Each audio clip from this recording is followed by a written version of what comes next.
We'll start with Christopher Stock from Inside the U. Chris, go ahead from Coach Cristobal. Yeah, Coach, just what are your thoughts and messages to the team on the importance of winning home games, particularly in conference?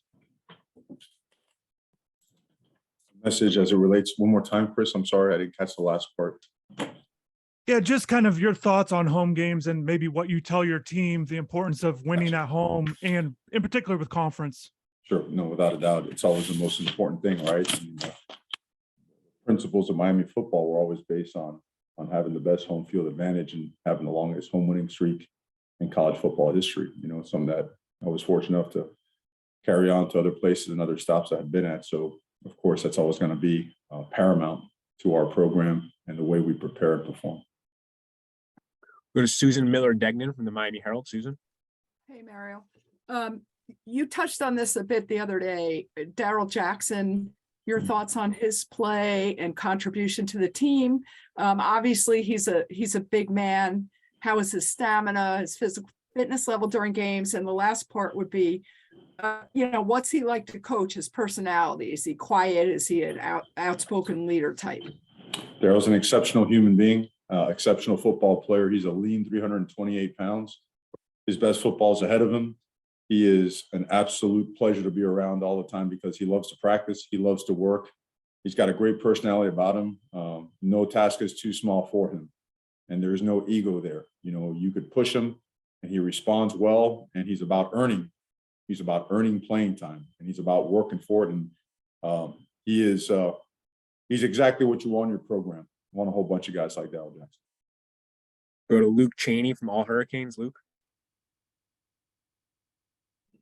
Hey, Coach. So, Rashard Smith has really come on strong the past couple of weeks in ACC play. Where have you seen the most growth from him? Well, just an ownership of doing what you're supposed to do all the time. It's a very different regiment from an accountability standpoint that really holds guys to a high standard as it relates to class, as it relates to on the field, off the field stuff. And that's a lot, right? And you have to be able to manage those things. Time management is important. So Rashard, he's just taken ownership. He is matured. He has grown up. He's attacked preparation. He's really become a really good practice player. He's spending extra time watching some film, and he's handling his business in the classroom and off the field. So everybody's really proud of him. He's got an unbelievable future ahead of him. So we're very fortunate to have a guy like that on the football team.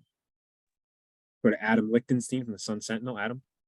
Hey, Mario. My first question is, obviously looking at Riley Leonard, very mobile guy. Their offensive line's done very well. I mean, you're an offensive line, former offensive lineman. What does the offensive line do so well to protect Leonard and allow him to make plays? They're an experienced group that communicates really well. They have really good disciplined eyes. And you watch them, they communicate their points, their line calls. They don't bust. They understand hat position in the run game. They understand numbers and leverage. They understand the intent of the play. Like you watch them when they're blocking inside zone, the tight fits and the movement, the flat backs, their double teams are impressive. When they're pinning and pulling, you watch that hat placement on the V of the neck, and you watch those guys get and run and sprint to play side numbers and armpits and maintain leverage and gain leverage, what they do. And then the other part is they're coached really well. They finish their blocks. They play with a really good disposition. They're an impressive group to watch. And then real quick, do you have any injury updates on Henry Parish, Will Mallory, Wayman Steed, Mike Redding, Tyreek, and Jacoby? I think we will by tomorrow. Things are really looking better with a lot of those guys that you mentioned, but wouldn't be able to say fairly where they're going to be for the game at this moment. Got time for a few more for Coach Cristobal. Again, please be sure to get your hand up if you have a question. We'll go to David Wilson from the Miami Herald. David. Hey, Mario. Just quickly, one more on that.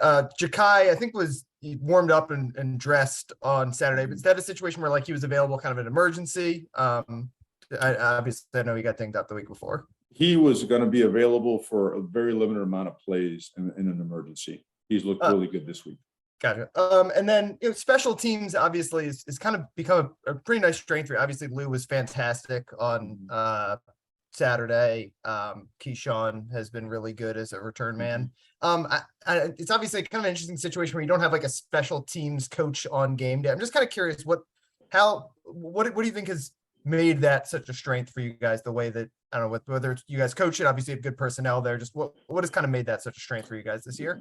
We have really good analysts in Marwan Malouf and Danny Coulter, and then we do it together as a staff so that we run it and call it during practice. They do all the analytical work behind the scenes and help to game plan it. And then we all sit together, but those are two very, very intelligent guys that are completely invested, that invest their entire time into it. And then we spend a significant amount of time meeting on it, coaching the details of it, repping the technique and fundamentals of it. And we've had some really good moments, and there's a lot of room for improvement in a lot of different aspects, but certainly trending in the right direction. And we certainly want to keep getting better there. We got time for two more questions for Coach. We'll go to Azubi Charles and then Marcus Benjamin. Azubi, go ahead for Coach Cristobal. Hey, Coach, kind of going off what David said, just how important has Lou Hedley been for that special teams unit and just flipping the field for you guys this season in the field position battle? He creates a lot of hidden yardage in your favor. He really does. And not to mention, he does a lot of different things. I mean, he can rugby, he can kick it, he can roll right, kick it left, he can roll right and pin it. He can, it's like a pitching wedge when you're, in the plus territory or somewhere near the 50. So he does a lot of different things that not only creates good field position, but also prevents blocks, because he understands the schemes really well. He understands block points, he understands number counts. And another guy was an exceptional human being. Like to have a ton of Lou Hedleys, if you can, at different positions. He is a really dedicated, committed, invested guy, and his hard work has paid off big time. All right, last question for Coach Cristobal comes from Marcus Benjamin of Keynes County. Marcus. Coach, Tyler Van Dyke has seemed to gain a little bit more confidence in running the football. How important is it that he continues to gain confidence in that area, and how can that really open up the offense?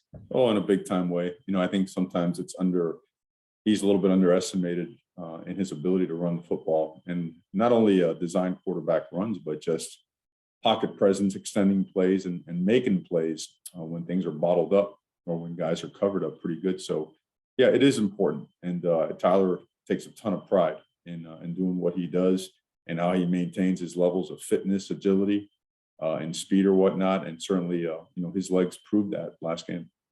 Got one late hand, Coach. We'll go to Tim Reynolds from the Associated Press for the last question. Tim. Thanks, Alex. Good afternoon, Mario. Good afternoon.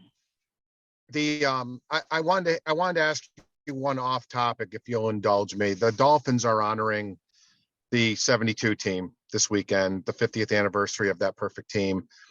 I wanted to ask you, growing up in Miami and falling in love with football the way you did, what was the impact that Don Shula has had on you as a player, now as a coach as well? Can you just kind of speak to how many years after he last coached, he still has he just overshadows football in this city?